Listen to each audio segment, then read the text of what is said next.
Commander Kriegstahl stared at the swirling blue and green marble below through the viewport of the scholarly pursuit, his four eyes blinking in sequence as he processed the data streaming across his neural interface. Oh, how thrilling. Another backwater planet filled with primitive life forms that probably hadn't even figured out interstellar travel yet. The Galactic Bestiary Commission really knew how to pick the exciting assignments. Commander, Doctor. Nerva Toth's voice crackled through the comm system, her tone carrying that familiar mix of scientific enthusiasm and barely concealed condescension. Preliminary scans indicate this world, what do the locals call it again? Earth? Contains an unusually high concentration of apex predators. The biodiversity readings are, well, they're quite remarkable for such a young planetary system. Kriegstahl's mandibles clicked together in what passed for a sigh among his species. Remarkable? Yes, I'm sure the Commission will be absolutely fascinated by yet another collection of fang-bearing, claw-wielding meat-eaters. As if we haven't catalogued enough of those already. He turned to face the bridge crew, his elongated torso swiveling with practiced ease. Specialist Clem Rowe, what's our descent trajectory looking like? The navigation specialist, a compact being whose 6 arms moved across the control panels with mechanical precision, responded without looking up from his instruments. We've identified a suitable landing zone in what appears to be a largely uninhabited wilderness area. Dense forest cover, minimal electromagnetic signatures, and according to our scans, a healthy population of the local predator species. Should be perfect for our observation mission. Navigator Brix Wynn, whose role involved more than just piloting thanks to her expertise in xenobiology, added with a hint of amusement, the energy readings from the planet's surface are interesting. Lots of organic activity. But also some curious technological signatures scattered about. Nothing too advanced, mind you, probably just some primitive civilization that's barely discovered fire. Primitive civilizations, Kriegstahl muttered, his voice dripping with sarcasm. How delightfully quaint. I do hope they haven't interfered too much with the natural ecosystem. Nothing ruins a good predator study like having the local wildlife disrupted by some club-wielding primitives. The descent through Earth's atmosphere proved uneventful, though Kriegstahl couldn't help but notice how the planet's magnetic field seemed remarkably stable, almost as if it had been that was ridiculous. No species this young could possibly have developed planetary engineering capabilities. They touched down in a clearing surrounded by towering trees that swayed in the gentle breeze, their leaves rustling with a sound that the ship's audio processors translated into something almost musical. The air composition readings showed optimal breathing conditions for their species, which was convenient. At least they wouldn't need to wear those cumbersome environmental suits.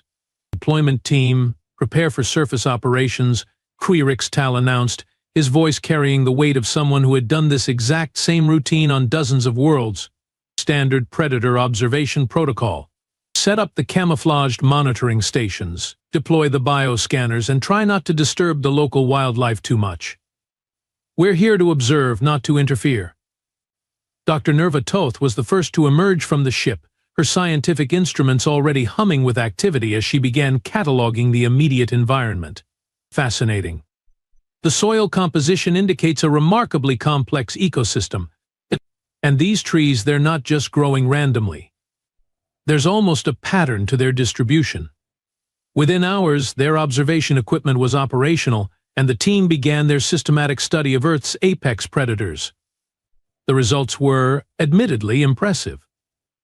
The planet boasted an array of formidable creatures, massive brown bears with claws that could rend steel, pack-hunting wolves with coordination that would make a military unit proud, and great cats whose stealth capabilities rivaled those of the galaxy's most accomplished assassins. Now this is more like it, Specialist Clem Rowe remarked as he watched a grizzly bear demonstrate its fishing technique through the monitoring feeds. Look at those claws. And the bite force readings are off the charts. These creatures could probably take down a Thracian battle beast without breaking a sweat. But as the days passed, something began to bother Dr. Nerva Toth.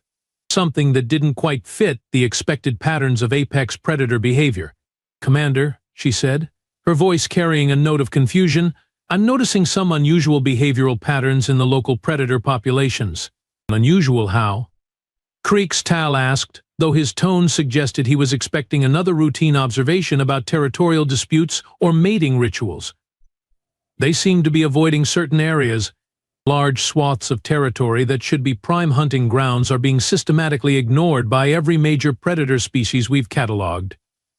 It's as if they're afraid of something." Navigator Brix Wynn looked up from her bioscanner readings, her expression puzzled. "That's actually correct. I'm seeing the same patterns. These apex predators, creatures that should fear nothing on this primitive world, are actively avoiding specific regions. And the strange thing is, these regions don't show any obvious environmental hazards or competing predator species." "Maybe there's something we're missing," Specialist Clem Rose suggested, though his tone carried the lazy confidence of someone who assumed they understood everything about primitive worlds. "Perhaps some kind of natural phenomenon? Electromagnetic anomalies? Toxic plant life?" Creeks Tal's 4 eyes narrowed as he studied the data feeds.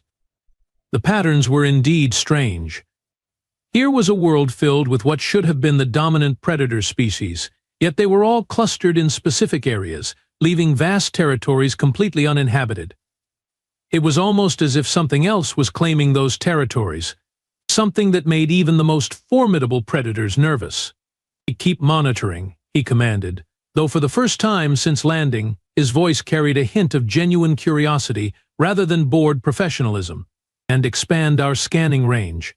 If there's something out there that can make a pack of wolves think twice about entering an area, I want to know what it is." Little did Commander Creeks Tal know that the answer to his question was already watching them. 3 days into their mission, Specialist Clem Rowe's instruments began detecting what he initially dismissed as equipment malfunction. "Commander, I'm picking up some rather odd energy signatures from the restricted zones. They're too regular to be natural phenomena." Dr. Nerva Toth looked up from her predator behavioral analysis, her scientific curiosity piqued despite herself. "Regular how? Are we talking about geological formations? Crystalline structures, perhaps?" No, nothing like that," Clem Rowe replied, his 6 arms dancing across the sensor array with increasing agitation. "These readings suggest structures, artificial constructions. But that's impossible, right? Our preliminary scans indicated this world has barely achieved basic tool use." Commander Creeks Tal's mandibles clicked together in annoyance. "Specialist, I hardly think a few primitive mud huts constitute a threat to apex predators. Unless these creatures have developed some kind of irrational fear of basic architecture." "Actually, Commander," Navigator Brix Wynn interjected, her voice carrying that particular tone scientists used when they were about to complicate everyone's day, "I'm detecting similar anomalies across multiple continents. These aren't just isolated incidents. The energy signatures are extensive, and they're all concentrated in areas where the predator populations show the most pronounced avoidance behaviors." Creeks Tal's 4 eyes blinked in rapid succession, a sure sign of mounting irritation. "Fine. Deploy the long-range scanners. Let's see what these primitive architects have been busy constructing that has our precious apex predators so terrified." The high-resolution scans that came back made the entire team fall silent. The images showed not primitive mud huts, but vast networks of structures that stretched across continents. Roads that carved through landscapes with geometric precision, buildings that rose toward the sky in defiance of gravity. And moving throughout these structures were creatures, hairless bipeds, Dr. Nerva Toth observed, her voice flat with disbelief. "The dominant species on this planet appears to be hairless bipeds. With no claws, no fangs, no natural armor, and apparently no common sense about proper predator design." Specialist Clem Rowe zoomed in on several of the creatures, his instruments analyzing their physical capabilities. "Their bite force is pathetic. Their running speed is mediocre at best. They have no natural weapons whatsoever. And look at this, they're not even covered in proper protective hide. Their skin looks like it would tear if you looked at it wrong. These can't be predators, Navigator Brix Yin declared with scientific certainty. They're obviously some kind of herbivorous scavenger species. Maybe they've learned to avoid areas where the real predators hunt. That would explain the territorial patterns we've been observing. But as they continued their surveillance, the bipeds' behavior became increasingly puzzling. Rather than scavenging or fleeing from danger, they were engaged in activities that defied easy categorization. Some were manipulating the soil in organized patterns, placing small plants in neat rows. Others were constructing additional structures using materials that seemed to appear from nowhere. And strangest of all, many of them were engaged in what could only be described as purposeless physical activities. What exactly are they doing? Trix Tal demanded, watching a group of the bipeds chase a small spherical object around a flat area while making incomprehensible vocalizations. I believe, Dr. Nerva Toth said slowly, they're playing. It appears to be some form of recreational activity. Playing? Clemro's voice rose an octave. Apex predators don't play. They hunt, they eat, they reproduce, they establish dominance hierarchies. They don't run around in circles chasing balls. Well, clearly these aren't apex predators, Brix Yin replied with the patience of someone explaining the obvious to a child. They're probably just really successful herbivores. Maybe they've developed some kind of sophisticated agricultural system that allows them to support large populations without competing with the actual predators. But Dr. Nerva Toth was frowning at her data feeds, her scientific mind struggling with an uncomfortable realization. Wait a moment. If these creatures are merely herbivorous agriculturalists, then why are our scanned apex predators not simply ignoring them? Predators typically show no fear response to herbivores, especially weak-looking ones like these. She pulled up the behavioral analysis charts, her expression growing increasingly troubled. Look at these patterns. Every single predator species on this planet bears, wolves, large cats, even the aquatic hunters. They're not just avoiding areas where these bipeds are present. They're showing active fear responses, stress hormones elevated, rapid retreat behaviors, even abandonment of established territories. That's ridiculous, Trix Tal snorted. What could possibly make a grizzly bear afraid of a hairless, clawless bipe that spends its time playing with spherical objects and arranging plants in rows? The question hung in the air like a challenge to the natural order of things. Dr. Nerva Toth continued studying the data, her unease growing with each passing moment. She watched as a group of the bipeds gathered around what appeared to be a controlled fire, making those strange vocalizations while manipulating various objects with their manipulator appendages. "Commander," she said slowly, "I'm beginning to think we might be missing something important here. These creatures, they're using tools, sophisticated tools. And that fire, they're not just using it for warmth. They're actually changing the chemical composition of their food before consumption. Food preparation is hardly uncommon," Clemro dismissed. "Lots of species process their food before eating." "Yes. But look at the variety of tools they're using. Look at the complexity of their constructions. Look at their organizational structures." Dr. Nerva Toth's voice was gaining urgency. "These aren't primitive scavengers. These are I don't know what these are." Navigator Brix Yin was studying the long-range sensor data with growing confusion. The energy signatures from their settlements are becoming clearer. They're not just using fire for food preparation. They're generating controlled electrical currents, manipulating electromagnetic fields, even producing what appear to be complex chemical compounds. "Impossible," Trix Tal declared. "No species develops advanced technology while remaining physically defenseless. It's contrary to every evolutionary principle we've documented."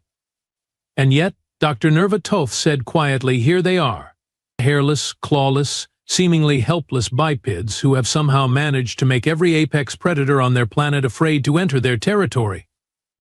The implications of her words settled over the team like a cold blanket. If these bipeds weren't apex predators in the traditional sense, then what were they? And more importantly, what did they possess that made creatures evolved for hunting and killing choose to avoid them entirely? "Commander Doctor," Nerva Toth said, her voice carrying a note of scientific determination mixed with growing dread, "I recommend we conduct closer observation of these bipeds. Standard protocol suggests maintaining distance from unknown species, but I believe we need to understand what we're dealing with here." Kriex-Tau looked at the strange creatures on his screen, watching them continue their incomprehensible activities with apparent contentment. How dangerous could a species be if they spent their time playing games and growing vegetables? "Very well," he decided, "but we maintain full camouflage and absolutely no direct contact. We're here to observe, not to interfere with whatever bizarre ecosystem these creatures have developed." If only he had known that the decision to observe more closely would reveal truths that would shake the very foundations of their understanding of what it meant to be a predator. The closer surveillance began at dawn the following day, and within hours Dr. Nerva Toth was beginning to regret her scientific curiosity. What had seemed like harmless, bumbling herbivores from a distance was revealing itself to be something far more unsettling. "Commander," she called out, her voice tight with controlled anxiety, "you need to see this. I've been observing one of their settlements, and their problem-solving capabilities are concerning." Kriex-Tau approached her monitoring station with the casual confidence of someone who assumed he was about to observe primitive tool use. Perhaps they had figured out how to sharpen sticks or stack rocks. How delightfully quaint. What he saw instead made his mandibles freeze mid-click. One of the bipeds was standing before a broken mechanical device, manipulating it with those peculiar 5-digit appendages. But this wasn't random tinkering. The creature was systematically diagnosing the problem, removing components, modifying them, and reassembling the device with surgical precision. That's quite sophisticated," Kriex-Tau admitted reluctantly. "But surely this is just basic mechanical repair. Nothing that would threaten apex predators." "Keep watching," Dr. Nerva Toth said grimly. The biped finished its repair work and then did something that made the alien observation team collectively hold their breath. It began modifying the device further, adding components that hadn't been there originally, improving its design in real time. Within minutes, the device was not only functional but demonstrably superior to its original configuration. "They're not just using tools," Specialist Clemro whispered, his 6 arms trembling slightly. "They're creating new tools, improving existing tools. They're thinking. All intelligent species think," Navigator Brixwin replied, though her voice lacked conviction. "The question is what they're thinking about." The answer to that question came in the form of their intercepted communications. The team had been monitoring the biped's electromagnetic transmissions for days, and their translation algorithms had finally cracked the linguistic patterns. What they found was a window into a collective consciousness that spanned their entire planet. "They call themselves humans," Dr. Nerva Toth reported, her voice carrying the tone of someone delivering a medical diagnosis. "And they've been busy. Very, very busy." The historical records that flowed through their communications networks painted a picture that grew more disturbing with each passing revelation. These humans had not evolved alongside the apex predators they were observing. They had systematically eliminated them. "Listen to this, Doctor," Nerva Toth said, playing back a translated segment about something called the Pleistocene extinctions. "They speak casually about eliminating entire species. Mammoth creatures, saber-toothed cats, massive bears. They didn't just hunt them for food, they hunted them into complete extinction." "That's impossible," Kriex-Tau protested, though his voice was losing its earlier certainty. "No species eliminates its competition so thoroughly. It's ecologically unsustainable." "And yet," Dr. Nerva Toth continued, her tone growing more horrified, "they didn't stop there. They domesticated the survivors. Look at this footage."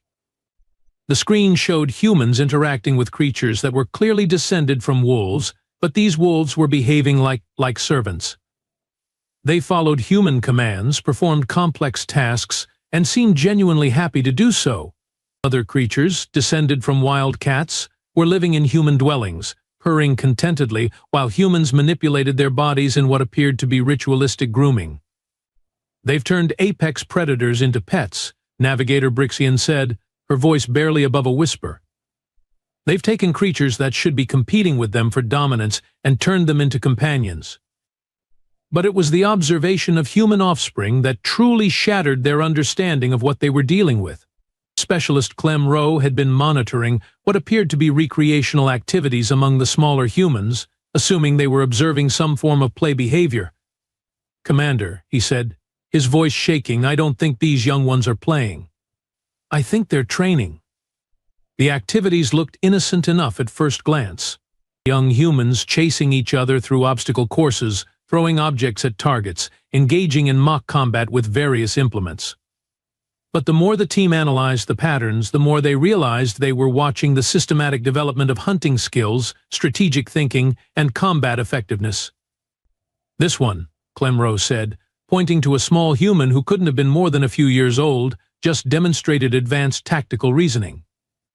It used misdirection, coordinated with allies, and executed a flanking maneuver that would impress a military strategist. "But it's just a child," Brixian protested. "Surely they're not actually training their offspring for warfare?" The answer came from their continued monitoring of human communications. The bipeds had not only eliminated their natural predators and domesticated their competition, but they had also turned their considerable problem-solving abilities toward eliminating each other. Their historical records were filled with accounts of increasingly sophisticated methods of organized violence. "They call it warfare," Dr. Nerva Toth reported, her voice now carrying the flat tone of someone in shock. "They've developed it into an art form. Strategies, tactics, weapons that can eliminate hundreds of individuals simultaneously. And they don't just fight over territory or resources, they fight over ideas, concepts, abstract principles." "This is madness," Kriegstall muttered, his four eyes blinking in rapid succession. "No species survives by constantly fighting itself." "But they do survive," Dr. Nerva Toth pointed out. "In fact, they thrive. Every conflict seems to accelerate their technological development. They learn from each encounter, adapt their strategies, and emerge stronger than before." The most chilling revelation came when they analyzed human population distribution and resource management. These bipeds had not only conquered their planet's apex predators, but they had systematically reshaped the entire ecosystem to serve their purposes. Vast areas of land had been converted to food production using techniques that maximized efficiency with scientific precision. Rivers had been redirected. Mountains had been carved through. Even the climate was being manipulated through industrial processes. "They've terraformed their own world," Navigator Brixian said, her voice filled with awe and terror. "They've turned their entire planet into a machine designed to support their population. And look at their population numbers," Specialist Clem Rowe added, his instruments displaying statistics that defied belief. "Billions of them. Billions. Most apex predator species maintain populations in the thousands at most. These humans have achieved population densities that should be impossible for any large organism.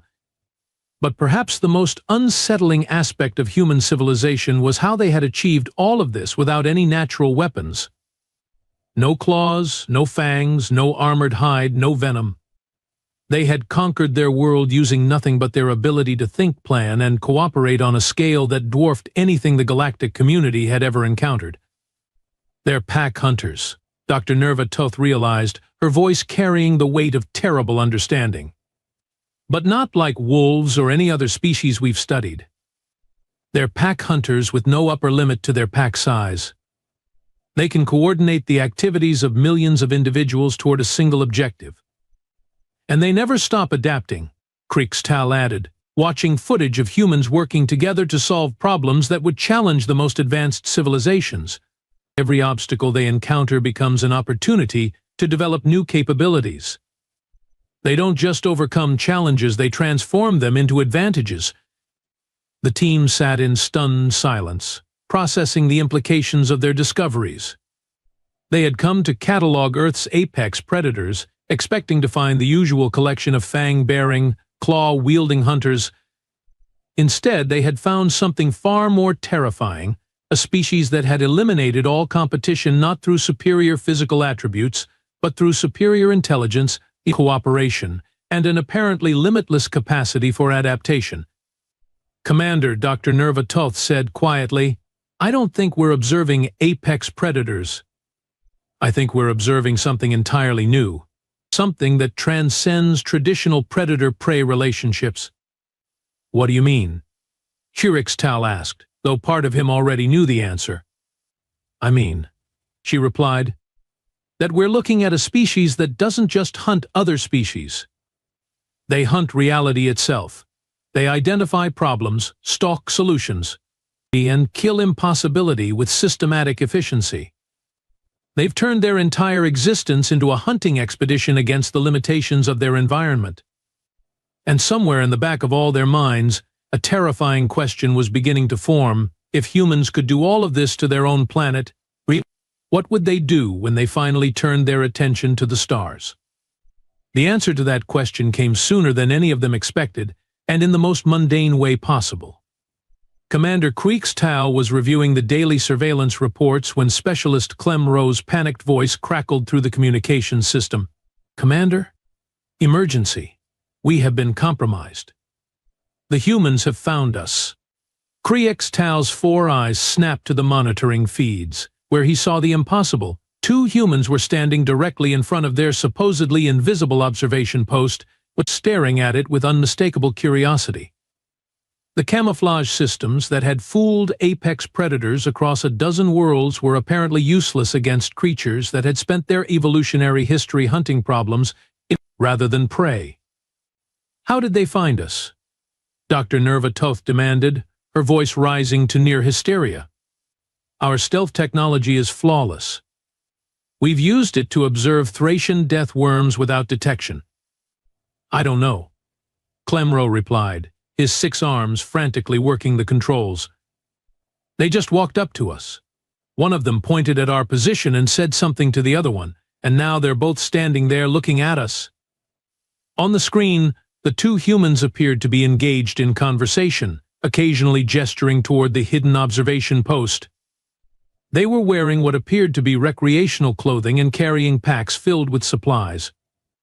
Their behavior suggested they were engaged in some form of leisure activity, which made their casual detection of advanced alien technology all the more unsettling.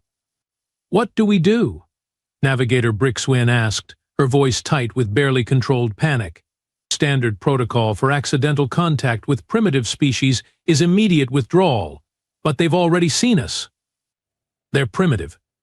Creeks Tao snapped, his mandibles clicking with stress. "They can't possibly understand what they're looking at. We maintain position and wait for them to lose interest and move on." But the humans showed no signs of losing interest. Instead, one of them approached the observation post and began examining it with the same systematic attention they had observed earlier. The human's hands moved across the camouflage surface, apparently feeling for seams or access points. "Commander," Dr. Nerva Toth said, her voice now carrying the flat tone of someone accepting the inevitable, "I think we need to consider the possibility that these humans are not as primitive as we assumed." As if summoned by her words, the human's manipulations of the observation post's exterior triggered something, and a section of the camouflage flickered and failed. The human stepped back, said something to its companion, and both of them began making sounds that the translation software identified as laughter. "They're laughing," Specialist Clem Rowe observed with horror. "They've exposed our position and they're laughing about it." "Maybe they think it's some kind of natural phenomenon?" Navigator Brixien suggested hopefully. "Or perhaps they believe it's technology from their own species?" That hope was shattered when one of the humans called out in a voice that their translation systems rendered as surprisingly friendly, "Hello in there! We know you're not from around here, but there's no need to hide. We're not going to hurt you." The alien team froze. The humans not only knew they were there, but they had correctly deduced that they were non-terrestrial in origin. And worse, they were inviting them to make contact. "This is a trap," Kriegstall declared, his voice carrying the certainty of someone who had read too many military reports. They're trying to lure us out so they can capture us for study or elimination. Actually, Dr. Nerva Toth said slowly, I think they're just being friendly. And that's what terrifies me. The humans waited patiently outside the observation post, occasionally making encouraging sounds and gestures. When it became clear that the aliens were not immediately emerging, one of them reached into their pack and withdrew what appeared to be food items, which they placed on the ground near the observation post's entrance. They're feeding us, Navigator Brixwin observed with bewilderment. Like we're some kind of nervous wildlife that needs to be coaxed out of hiding. It's a dominance display, Kriegstall insisted, though his voice lacked conviction. They're demonstrating their control over resources. Classic predator behavior. Or Dr. Nerva Toth said with growing dread, they're genuinely trying to welcome us. Which, according to every xenobiological study I've ever read, is exactly what apex predators do when they encounter new species. They assess the threat level, determine that the newcomers are not competition, and attempt to integrate them into their territorial structure. The humans continued their patient vigil, occasionally making what sounded like reassuring vocalizations. Finally, one of them spoke again. Look, we understand this might be scary for you, but we promise we're friendly. My name is Marcus, and this is my hiking partner, Elena. We're from the nearby town, and we've been tracking some unusual energy readings in this area for the past few days. They've been tracking us, Specialist Clem Rowe whispered in horror, for days. These primitive creatures have been monitoring our supposedly undetectable technology. We're not government agents or anything like that, the human called Elena added cheerfully. Marcus here is an amateur radio enthusiast, and I work in atmospheric research. We're just curious about what you're doing out here. Are you scientists too? The casual way they discussed their detection of alien technology made the observation team's situation even more surreal. These humans were treating first contact with an extraterrestrial species like a chance encounter with interesting neighbors. Commander, Dr. Nerva Toth said, her voice carrying a note of scientific fascination mixed with existential dread, I think we need to respond. They're not going away, and they clearly know we're here. Absolutely not, Kriegstall replied firmly. We maintain position and wait for them to lose interest. But the humans showed no signs of losing interest. Instead, they began discussing their findings with the casual expertise of individuals who regularly encountered the impossible and treated it as routine. The energy signature is definitely artificial, Marcus was saying. But it's not using any terrestrial technology I recognize. The power source alone would require theoretical physics that we're still decades away from practical application. And the camouflage system, Elena added, it's not just visual distortion. It's manipulating electromagnetic radiation across multiple spectrums simultaneously. This is technology that makes our most advanced stealth systems look like children's toys. They understand our technology, Navigator Brixwin said faintly. They're casually discussing theoretical physics that most galactic civilizations consider advanced research topics. Oh, and if you're worried about government interference, Marcus called out, don't be. We've already decided not to report this to any official agencies. Humanity's track record with first contact scenarios is, well, let's just say we prefer to handle these situations with a bit more nuance than our governments typically manage. They have contingency plans for first contact, Dr. Nerva Toth realized. They've thought about this scenario and developed protocols for it. Of course they have, Kriegstall muttered. They probably have contingency plans for everything. Elena was now discussing their species' space exploration programs with the casual pride of someone describing a successful hobby project. We've got permanent settlements on our moon, robotic explorers throughout our solar system, and we're working on interstellar probe designs. Nothing like what you folks have obviously achieved, but we're making progress. And just last week, Marcus added with enthusiasm, we successfully tested a new fusion reactor design that should make interplanetary travel much more practical. Oh, and we finally got our quantum communication array working consistently. Still working out the bugs, but the potential applications are fascinating.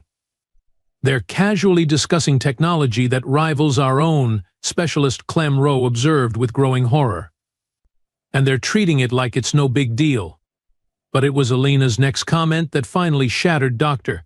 Nerva Toth's composure. We promise we're harmless. Well, mostly harmless. I mean, we did accidentally split the atom and create weapons that can destroy entire cities, but we're generally pretty good about not using those unless absolutely necessary. Dr. Nerva Toth stared at the screen in stunned silence. Then, slowly, she began to laugh. Not the pleasant laughter of amusement, but the brittle, desperate laughter of someone whose worldview had just collapsed completely. They did it, she said between gasps of hysterical laughter. They actually did it. We came here looking for apex predators, and we found them. We found the most successful apex predators in the galaxy, and they're offering U.S. sandwiches and friendly conversation. And Dr. Toth? Commander Kriextal said uncertainly. Don't you see? She continued, her laughter taking on a manic edge. They're not just apex predators. They're apex predators who have convinced themselves they're friendly. They've weaponized niceness. They've turned hospitality into a hunting strategy. Outside, the humans were still waiting patiently, occasionally making encouraging sounds and discussing their eagerness to help with whatever research the aliens were conducting. And somehow, that made everything infinitely more terrifying. What happened next could only be described as the most undignified retreat in the history of galactic xenobiology. Commander Kriextal's composure finally cracked completely when the humans began offering to share their trail mix and asking if the aliens needed directions to the nearest town. Emergency evacuation. Now. Everyone back to the ship immediately. He screamed, his mandibles clicking so rapidly they sounded like malfunctioning machinery. The team abandoned their expensive monitoring equipment and fled through the forest like prey animals escaping a nightmare. Behind them, they could hear the humans calling out helpful suggestions about safe hiking paths and reminders to stay hydrated. They're following us. Specialist Clem Rowe shrieked as he stumbled over a fallen log, his 6 arms flailing wildly. No, they're not. Dr. Nerva Toth shouted back, her own panic reaching new heights. They're just giving us directions. They're being helpful. That's what makes them so terrifying. The Scholarly Pursuit's engines were already spinning up before the team reached the ship. Navigator Brix Wynn had initiated emergency departure protocols the moment she heard Commander Kriextal's retreat order. Within minutes, they were ascending through Earth's atmosphere at maximum velocity, leaving behind a planet that had fundamentally altered their understanding of predation, intelligence, and the nature of civilized behavior. The journey back to galactic space was marked by heated arguments about their official report. The evidence they had gathered was undeniable, but the implications were so disturbing that none of them wanted to be responsible for sharing them with the wider galactic community. We can't tell them the truth, Specialist Clem Rowe argued. If Galactic Command learns that there's a species that can eliminate competition through friendship and cooperation, it will cause panic throughout the civilized systems. But we have to report something, Navigator Brix Wynn insisted. We were sent to catalog apex predators, and we found something. Commander Kriextal, who had been staring out at the stars with the hollow expression of someone who had witnessed cosmic horror, finally spoke. We classify Earth as quarantine level, absolute. No contact, no observation, no exploration. We mark it as a restricted system and recommend that all civilized species avoid it entirely. But what reason do we give? Dr. Nerva Toth asked. We tell them the truth, Kriextal replied grimly. Earth is inhabited by apex predators so successful that they've transcended traditional predator-prey relationships. They're friendly, helpful, curious, and absolutely terrifying. They've eliminated their competition not through violence, but through superior intelligence, cooperation, and disturbing tendency to adopt other species as pets. His final log entry became legendary throughout the galactic community, though few believed it was anything more than an elaborate joke. Personal log, Commander Creeks Tal, Galactic Survey Vessel Scholarly Pursuit. Mission status: complete disaster. Earth is inhabited by hairless bipeds who have conquered their planet through the weaponization of niceness. They offer food to strangers, help with research projects, and casually discuss technology that could reshape galactic civilization. Recommendation: avoid at all costs. These creatures are so apex they don't even realize they're predators. End log. The irony was not lost on any of them that they were fleeing from the friendliest species they had ever encountered. As the scholarly pursuit engaged its faster-than-light drive and prepared to leave the Sol system forever, Dr. Nerva Toth made one final check of their sensor arrays. What she found made her blood turn cold. "Commander," she said quietly, "we're being tracked." "Impossible," Creeks Tal replied. "No species this young could possibly have faster-than-light detection capability. Tell that to the 3 artificial satellites that have been monitoring our departure," Dr. Nerva Toth said, her voice carrying the flat tone of someone who had given up being surprised by human capabilities. "They're broadcasting our trajectory, speed, and estimated destination on multiple frequencies. They're tracking us," Navigator Brixwin whispered. "Of course they are," Dr. Nerva Toth replied with bitter resignation. "They probably want to make sure we got home safely."